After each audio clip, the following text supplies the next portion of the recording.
Inilah kondisi sekolah menengah kejuruan negeri 9 Manado yang terletak di Jalan Siswa Taas, Kecamatan Tikala, Kota Manado.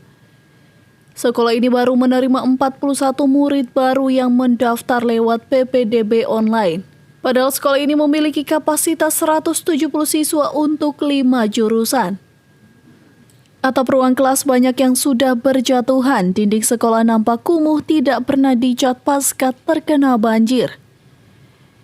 Pihak sekolah pun hanya bisa berharap bantuan dari pemerintah untuk fasilitas sekolah yang lebih baik. Jadi sebelum itu kan kita sudah promosi ke sekolah-sekolah.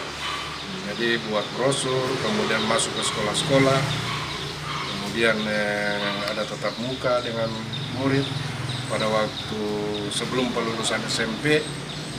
Ya begitulah, saat ini masih kurang. Harapan kami ya kalau untuk meningkatkan jumlah murid, ya tentunya harus ditambah untuk fasilitas, kemudian bantuan daripada pemerintah untuk SMK 9 agar supaya minat daripada siswa akan lebih banyak di sini. Saat ini SMK Negeri 9 Manado masih berada satu kompleks dengan SMA Negeri 6 Manado yang juga bernasib sama, sepi murid baru. Regina Mangke melaporkan untuk Kawanua TV.